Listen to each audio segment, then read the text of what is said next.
Hi my lovelies, and welcome back to my channel. If this is your first time here, my name is Amy and I'm a cruelty-free makeup enthusiast who also loves books and cottagecore and light and dark academia and movies and all that kind of fun stuff. So if you're interested in those sorts of things, remember to hit that like and subscribe down below. So for today, we are going to be doing a ranking of all the palettes I've tried out this year.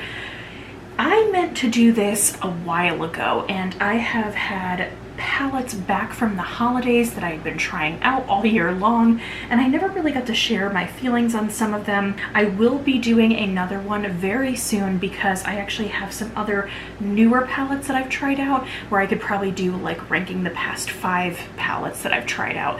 So without further ado, let's get started. At the tippity top at number 15, this is the Pixi Hello English Rose.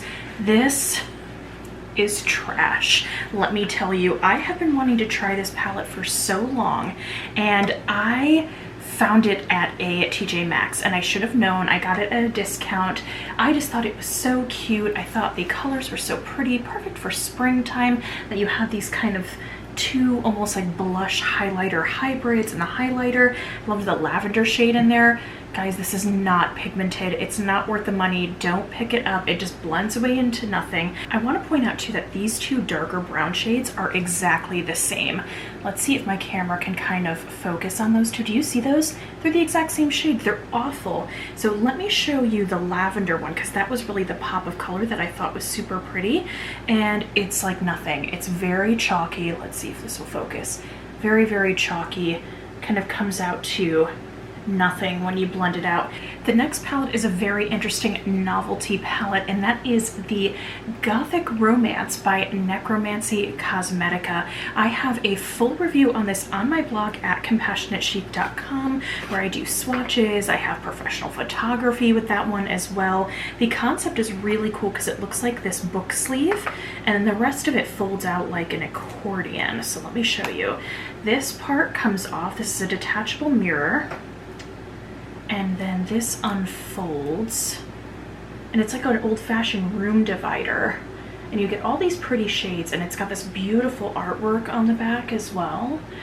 And I really wanted to like this, and I do kind of like it for the novelty, but honestly I do think it's a little overpriced. I know that they are an indie brand based out of Puerto Rico, so I did want to support them. I did think that some of the shades are quite nice, but it's not very long lasting, so that's why it's not my favorite palette here on the list. I also think that the two blue shades are a little bit too close to Comfort, so let me swatch Melancholy and Penumbra for you.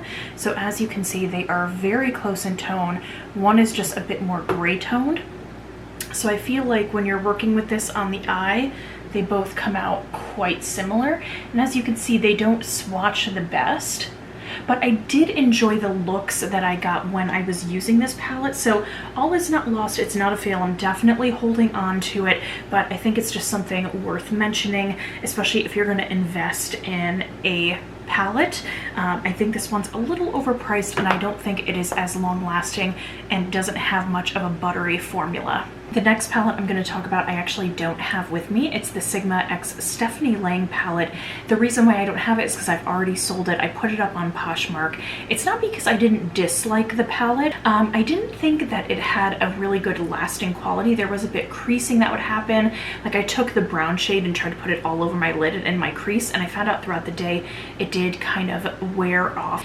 So this one was in collaboration with Stephanie Lange, who is an influencer who I actually really loved when I was first getting into makeup. She was one of the first people that I subscribed to on YouTube. I thought she was so talented, and she taught a lot of like tips and tricks. She doesn't really post makeup content anymore, but I wanted to kind of support her. So I was a little disappointed because I think the palette was like $40 something. So I think it was a bit overpriced for what you get. So that's the reason why I decluttered it and sold it.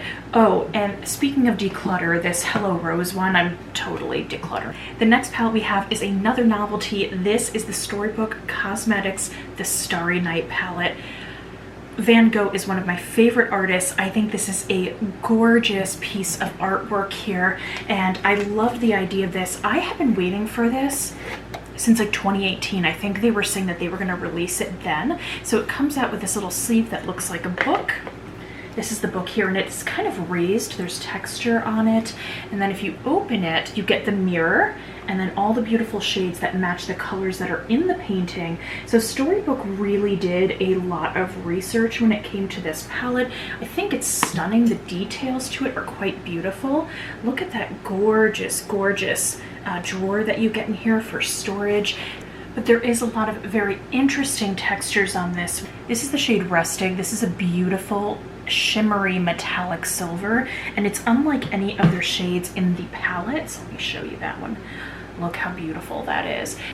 But I totally think that it's very unique. You just have to use other palettes. So something to be forewarned. I do think it's beautiful. It is a bit pricey. I want to say it was between $50 and $60, but they're always having a sale. And another indie brand comes in next. This is the Lunatic Cosmetic Labs. This is the Timeless Eyeshadow Palette.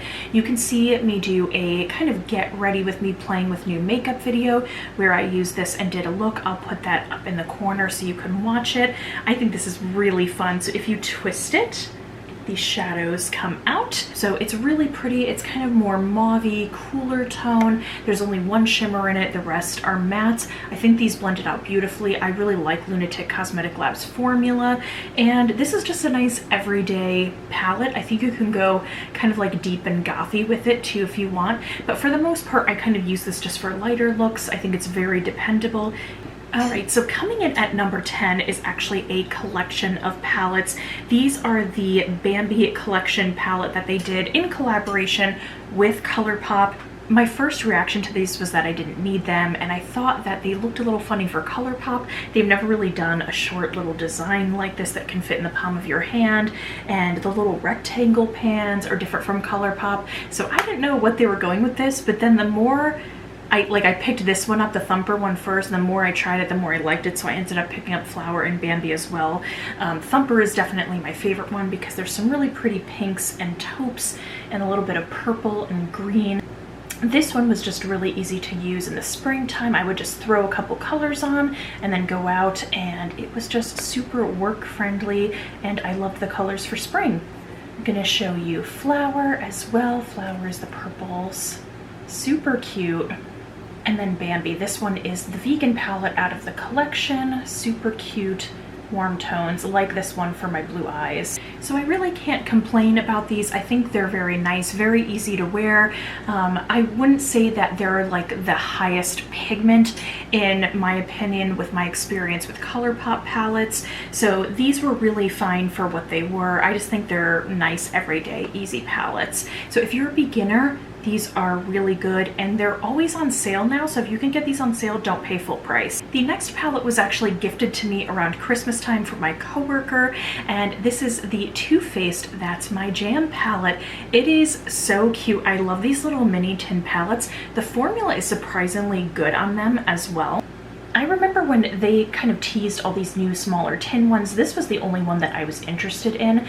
I just think it is so cute. It's got beautiful pastels. The shimmers are gorgeous. You have two kind of mid-tone to deeper shades at the bottom right, and I just think these are so easy. You can use one shade in the crease and then just a shimmer on the lid, and you are good to go, and it smells delicious.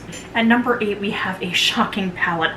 I never thought that I would talk about something like this or pick something up like this, because it's kind of like a dupe palette, but I saw this at Ulta maybe back in the early springtime, and I was like, this is intriguing. So I'm not against purchasing from Huda Beauty, but I've never bought anything from them before. They no longer use lashes that are sourced from mink, which I think is good, but I know it's always kind of been like a gray area brand, so I've kind of stayed away from it. So when I saw Makeup Revolution in Ulta with this palette, I kind of got excited because I always wanted to try this kind of color story. So this is the Ultimate Nudes. This is the light one, and I am shocked at the quality of this. Shocked. Okay, so the metallics are a little bit chunky, but let me tell you, they are beautiful. Like, absolutely. I can't believe that this is Makeup Revolution kind of like easy one swipe beautiful coverage. Do you see how pretty and like rosy toned those are? If you have lighter skin tones, I think this is a beautiful palette, and it's so easy to work with. It blends like a dream. It lasts all day, and I'm like, I think this was $9, $10. It's totally worth it. This is from Sydney Grace. This is their Enduring Love palette. I have heard kind of from the indie darlings of YouTube for so long about how wonderful this palette is. People always sing its praises. It does come in a lighter and a darker shade formula. It's mostly cool toned, and I really liked using this, especially in the winter time. I thought it was very complimentary, and there's some pretty pinks and grays, and the black is okay. It's not overly black, it's more of like a gray black, but then the shimmers kind of on the end corner over here are really the stars of the show. So these are the shades Elizabeth, Ruth, and Diana. These are what make the palette super special. Also, if I can be a super nerd for just a moment, I love that the shade names are named after all like famous love stories. So you have Romeo and Juliet, Prince Albert and Queen Victoria, John and Abigail Adams, Darcy and Elizabeth, Boaz and Ruth, and then Robert and Deanna. I think Robert, maybe Deanna's like the owner of Sydney Grace, I'm not sure, but I feel like why they were there, that's kind of like why they were put in there. And then down the center there's Devotion, Passion, and Cherish. So I think the concept is super cute. This palette is very, very easy to work with. I think the formula is great. I do think that that hype is totally worth it. Again, it's a little pricey, but it is an indie brand, and so it's really nice to support these kind of brands. I always wanted to get my hands on one of their palettes, and I do not regret this one. So these are two of the BH Sweet Shop palettes. This one is Cotton Candy. This one has pink, purple, and blue, very pastel, very pretty. This one is cherry on top. This one is really fun with the reds. This is a really great formula, and I have to say that the quality of these are amazing. Again, very blendable, very easy to work with. You can just do what I like to do when I'm lazy, is just put like one shade kind of all over and in the crease, and then the metallic kind of right on the lid. They're just like different than the typical kind of monochrome palette, and I love them. Earlier this year I did do a micro review of this palette. This is the Urban Decay Naked Wild West. Again, don't know why they called this the Naked Wild West. I wish they just called this Wild West. I think this is such a fun palette. I'm actually wearing this one today. I'm wearing Spur and Nude in the crease, and then I used Whiskey to kind of do like a bit of a liner. I did Hold 'em on the lid, and then I did Text, this beautiful kind of like deeper teal on the lower lash line, and it's so easy to work with. Let me show you this one up close. I like it because it has a great balance of warm and cool tones. The brush is excellent. I actually used it with my look today. I love this more fluffy, blendable, kind of in the crease, and then there's more of something that you can kind of do a packer brusher underneath the lash line on this end, and I absolutely love the aesthetic of this. Get that pretty snake skin print. So I'm surprised. I'm not this huge like Urban Decay fan. I don't have too much experience with their palettes. This was just something that kind of drew me in. I understand that it's kind of like a neutral with some pops of blue, but it's really beautiful. It's very easy to work with. I love that it's a vegan formula as well. And sometimes people can kind of put down this brand, but I do think that this is actually a really high quality product.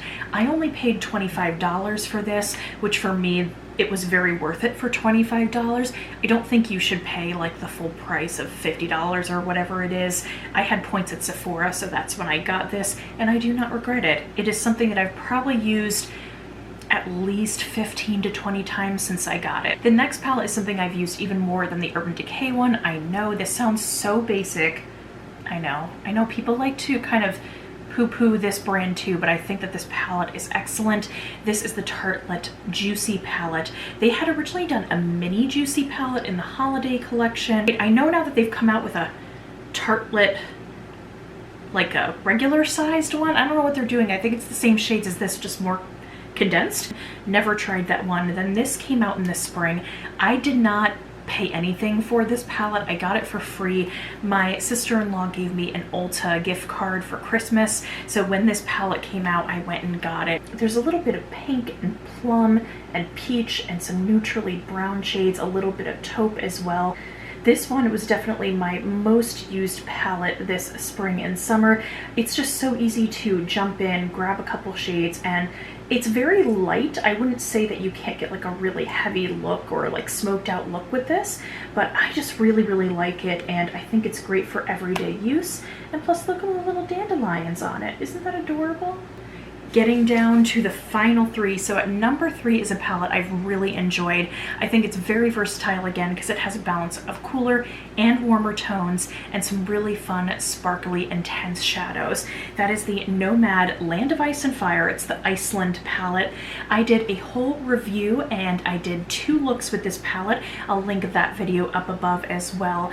I just think this is so fun. There's beautiful texture on this and the shades are so beautiful. So this was just something that I found myself turning to a lot more than I thought I would. Out of all the shadows that I've used from Nomad, this is definitely their best formula to date. The formula is just very buttery and very easy to blend, and that's why I like it so much. And it's very pigmented too, so you can build it up, but I just have to say that it's very easy to work with, and I highly recommend it too if you want to try out something that has a balance of that warmer and cooler shades. Also, I did pick up their new National Parks palette, so I will do a review of that one in the future. At number 2, I do not have a newer palette. This was something that I got during the holidays. They brought this palette back. This is the ABH Sultry.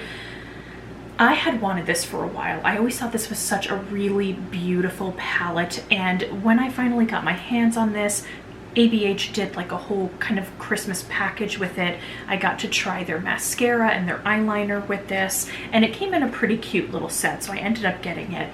And this is what it looks like. It's mostly a cooler tone palette, but there are some warmer tones in there, especially up here, these 2 shades. But I think this is such a beautiful, beautiful, easy to work with palette. The black in here is one of the best blacks in my collection, and if I want to just do light, I kind of stay here. If I want to do more springy colors, I could go and stay with either Birch or Bloom here. And then of course gray tones. The Cyborg shade is gorgeous.